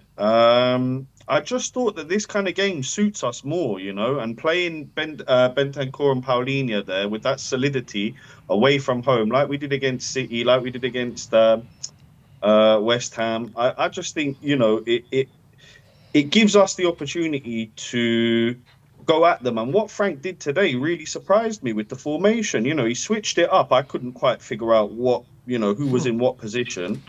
But it worked. It worked for the best today, Sim. And it's it's kind of funny that people aren't, happy that we're scoring goals from set pieces. I think it's a wonderful thing that we're getting, goals from set pieces, and we're looking to trouble teams from long throws, and we've got all kind of strings to our bow now. And this is all without Madders, Kulu, and Big Dom. So I'm really excited for Frank's tenure and what we can achieve under Thomas. I guess a lot of what I've seen from people online is, I guess some people aren't entertained by it. Think is it boring? Is it just being? Is it too negative to just sit back and rely on set pieces? What do you think about what that line of thought? Look, I just think that's a bit. Oh, you're being a bit hypercritical there. If you're not happy with a 3-0 away win up at Everton, very tough team to play, very good side, doing really well under Moyes. I think you are like nitpicking, really. Do you know what I mean? It was two wonderful goals from Van der Ven, a wonderful finish from Sarr, linking up with Richie there at the end for the third. Wonderful saves by Big Vic, keeping his clean sheet. That save off the Beto overhead kick. I thought that was one of the best saves of the season I've seen. It was unbelievable. Point blank range. So I think there's so many more positives to take than, looking at style of play or fluidity or patterns of play. I know that stuff's not, we're not flowing like a prime Barcelona, but I didn't expect us to be at this stage of the season. Do you think a lot of Spurs fans have PTSD though, because it reminds them of Conte and Mourinho with the way we were defensive? And there was games in them moments where we were absolutely brilliant in both scenes, but yet it turned out the way it did. Do you think that's why a lot of Spurs fans are not, when they see Frank's football, going, I've been here before? Yeah, it could be something to do with that, Marlon. I think you've touched on a good point there. It's just, what would you rather? Would you rather, gun ho and style, where you're leaking goals at the back and looking issue, like, isn't it? Yeah. you can't have your cake and eat it, can you? It's one of those ones where I think we need to be a little bit patient as fans. It's going to take him time to get all the players gelling together, to get those patterns of play, to get that attacking fluidity going. That takes months to build. He solidified the defense, which was our main issue, and captain fantastic. VDV's just step into the shoes of a captain. What a performance! What a guy, and what a defender and attacker. So I just think, Marlon, we've got to be really positive about where we're going. And, I love Ariane's youthful spirit there on the last call. We're going up to Newcastle. I fully think we can get a result up there, and that's the way we should be looking at things. We should be very positive about our start to the season. Third in the league, 5 points from 9 in the Champions League, 1 game away from the quarterfinals of the League Cup, right? So, let's be positive, guys. Let's we're on the up and up with Frank. Absolutely. He, as you mentioned before, he changed it a bit today in that front line. Is that something you want to see continue? Kudus a bit more central, Johnson on the right. Look, it worked for him today. I think Kudus's best position for me is out on that right hand side when he's hugging the wing and cutting in. I think he was a little bit isolated today and didn't quite know how to operate in that role the same way he does out on the right, and maybe they got in each other's way a little bit with Johnson. But I'm happy for him to tinker here and there and make a few changes. And someone that I'd really like to see come into the team is Pape. I love Pape. I think he's a fantastic player, and he started the season so well. He had a great preseason. He came on today. I thought he did brilliantly, and he got the goal. I'd be really happy to see him come into the midfield against Newcastle. It's all right. Keep going. Yeah. Yeah. No. So who's it? Can you get that guy out of the background, Sammy? Yeah. So I think there's so many positives to take from where we're going and what we're doing, and there seems to be a real team spirit around. If you look at that first goal, guys, that was another one off the training ground. Yeah. Ball to the back post, back in from Bentancur off the defender or whatever, and finished by Van der Ven. And you can see on the bench, him giving high fives to all the coaching team. And I think there's a real camaraderie around that dressing room and around the club at the moment. And I just think we need to ride that wave and build some momentum. You know, football, a lot of what football's about is building momentum. So if we can go up to St. James's Park, one of the most difficult places to play in England, and get a result, you know, that puts us really on the front foot for Chelsea. And look, they just lost to Sunderland at home. So why can we not go and get a result against them, you know? 100%. So well, maybe because we got the 17th best home record in the league at the moment. well, you know, just the right time to change that, Sim, right? You're right. Amir, Man City and Liverpool seem to be faltering at the moment. Mm-hmm. We're third in the league. Is it left to us? Is it left to us Don't to bite, stop this madness from happening? don't Is bite. it all on us? I'm not biting, Marlon. Don't worry, I'm not getting carried I got away your back with on this now. one. We'll let Sunderland and Bournemouth take care of the scumbags. Come on. Brilliant. Look, Amir, it was a great day. Winning away at Brilliant. the Hill Dickinson Stadium. Good to get the 3 points and a clean sheet as well. And look, let's just hope we can build some momentum, right? 100%. That's what it's about, Sim. Now it's about getting behind Frank, getting behind these youngsters, getting behind the team, and just giving that full support, you know, around the stadium, around the club. Let's really, you know, we've got a fantastic fan base. Let's make that stadium a fortress. That's the next step for me, you know, because we've been so stodgy and inconsistent at home. I want that away form to be our home form as well. You know, I want to be winning week in, week out at that stadium. I want teams to come there and fear playing there. We haven't had that yet in that stadium. We just haven't had it yet. And I think that's what we need to build momentum-wise, big time. All right, Amir. Thanks for calling in, my brother. Good to see No you. worries. And, Good to see you, soon. Marlon. Good to see you, my brother, and Sim too. And guys, have a lovely week. And come on, you Spurs. Be up to you. Come on, you Spurs. Come on. Everyone delighted at the moment. Let's keep going though. There's more calls in the back, and let's get Kayla on. Is she? Yeah, she's there. She's driving. Eyes on the road. I don't know if she's driving or a passenger. I'm not sure, but I pulled over. pulled over. Okay, good news. Thanks for calling, Kayla. Nice to see you. Great. Yeah, good to see you. Yes, it was a great win today, wasn't it? What did you think of the performance today? Was it a well-deserved 3-0, or was it just one of those where, took our chances and got the job done? I think we kind of got the job done. For these games, I kind of expect a bit of that style. Like it's going to be, aggressive and with a team like Everton. So I didn't really have too much of an expectation of it's like we're just going to kill them or anything. Definitely not. Obviously, like logically, I am happy with the win. And especially like 3-0, and I'm really happy that Mickey's getting in the goals, especially with headers, because I feel like that was a missed opportunity for a long time. It's kind of like when Crouch was like, okay, you're like the tallest person out here and you're not using your head. Like, what's going on? Yeah, true. So finally, he's getting in there, and I think he's definitely taking on that captain's armband, and making a name for himself in another way. But yeah, I don't know. I think when I'm like logically, like I said, I'm happy about the win, and like the fact that it's 3-0 is amazing. If I'm going off just like my feeling of the game, it's kind of like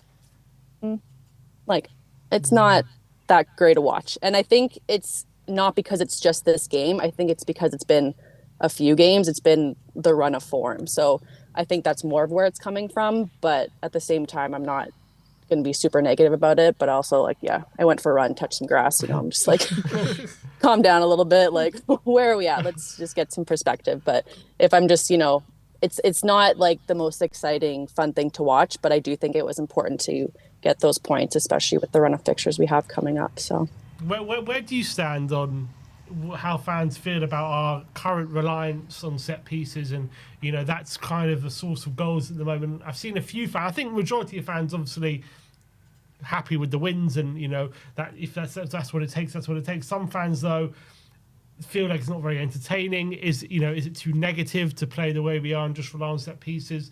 Like, do you care at all? The fact that we're relying on set pieces to win, does it bother you, or do you just take it in your stride?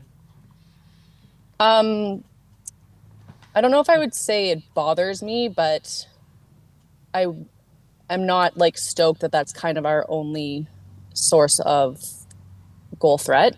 And I do think it is a little funny when, players are just, it's like, oh, Arsenal, like set piece FC. But then when it's coming to us, it's like, well, it's great. Goals coming from here. We need to get these or whatever. So it is a little hypocritical. And that's why also I'm not just stoked on it. But obviously it is good that we can get goals that way. And I think just with the injuries we have with some of our big attacking threats, and it is important we can still score from that, but I don't think it should be something we fully rely on.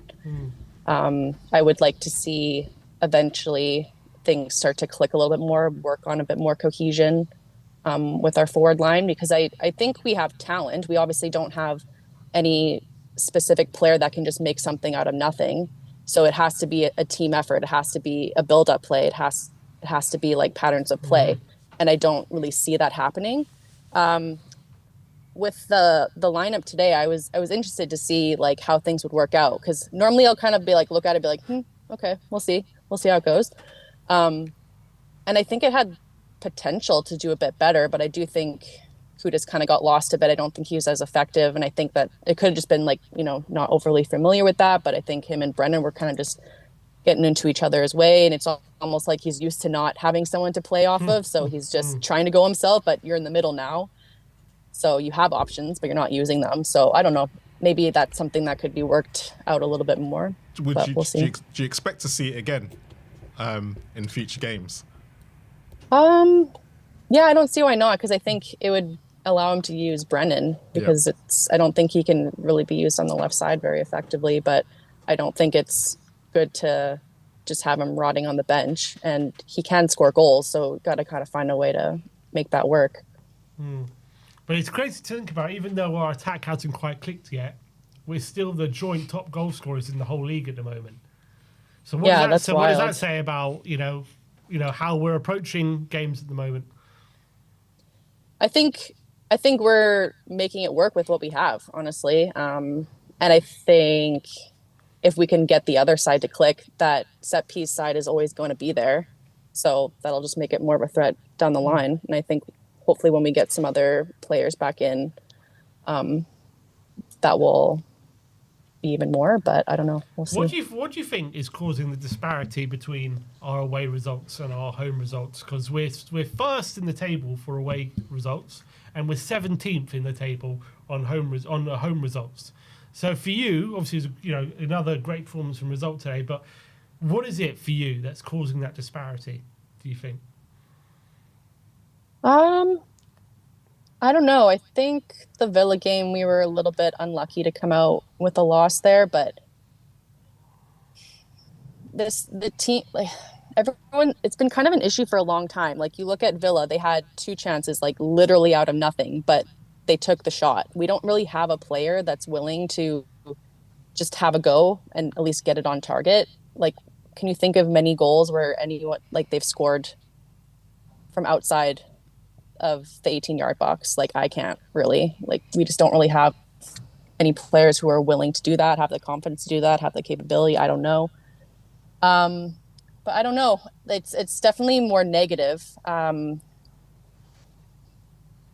also not a huge fan of the Bentancur Polinia pairing for home games or for certain teams.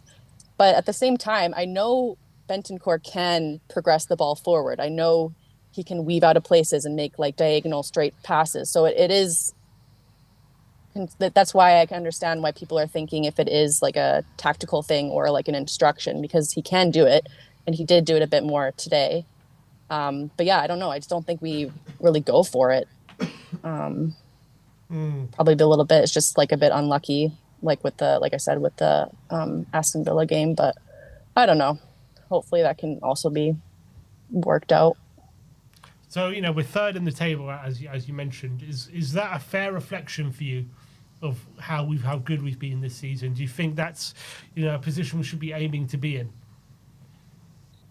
I mean, I think we should always aim to be there. I don't know if we'll end up there in the final day, but I mean, who would guess like Sunderland would also be up there too? So, but yeah, like we've got to tough string of games coming up. So we'll see. I think it was important that we got the points that we have so far, because I think there's going to be a pretty good shakeup in the next few weeks in the league table. But yeah, I don't know. I think we have a good team, and I like logically and on paper, I think we can be up and around there. But I don't know. I don't know if that form will continue. We are going to get people back eventually, but we're also relying on the same players. And if you kind of like lose a few of those, then we could be in some big trouble. So I think it's important that we've kind of taken most of our opportunities. So hopefully that'll continue. Talk to me about Van der Ven. 2 goals today. So a lot of fans are saying they've really seen a change in him since he's got that captain's armband or vice captain. Would you agree with that? How do you feel about how he's performing recently? Yeah, I think he's always been a solid player, but I definitely think he's becoming more vocal. I think he's really taken that captain's armband with stride. He's definitely a bit different to Romero. I don't think Romero's really much for like being overly verbal or giving much instruction, anything like that. And Mickey seems to kind of get along with everyone as well. So, and I honestly always really liked when a captain was like center back or center mid, because they can see the whole field, right? So you can kind of direct everyone. And, you know, he's a year older now. It seems like he's gained some confidence in other parts of his game. So, I wouldn't say I'd expected him to be put forward as captain or in the like leadership team, whatever, earlier this year. But I'm glad that he has been, because I think he's been doing really well. Kayla, appreciate you calling in. Yep. Always appreciate you giving your time. A great call as always, and we'll see you soon. All right, sounds good. Thanks, guys. Thanks a lot, Kayla. Bye. Safe trip home. All right, that was Kayla. Was that the last one? Yeah. All right, that was the last call of the day. Before we leave you, another big shout out to Marlon, who's been here for the whole watch along and the post-match fan show as well. Big up to Marlon, and go and show him some love by subscribing to Spurs Kings TV if you want to see more of Marlon. Do you want to tell people what they can expect to see on Spurs Kings TV? Yeah, we do. Funny enough, we do a VAR show. You can learn a lot from it. People, there's a lot that we talk about and debate about as fans, and we have an ex-referee on it. But yeah, we do Spurs show on Tuesday. Me and Ash go through everything with with tactical wise, and see how Frank's been playing it and how we can fix the front three. But yeah, and obviously Ash does the rival show on a Wednesday, so that's what's coming up this week. All right, Marlon, big up to you. Big up, Sim. Thanks for coming on. Thanks for being in the stream with us today. We'll see you all tomorrow, and Ben is going to be back from Everton, and we dissect the game even further, and he gives his chance to have his say on the game. But we'll see you all very, very soon. Thank you, everyone, for joining the streams today. Like, subscribe, and comment. And as always, come on, you Spurs.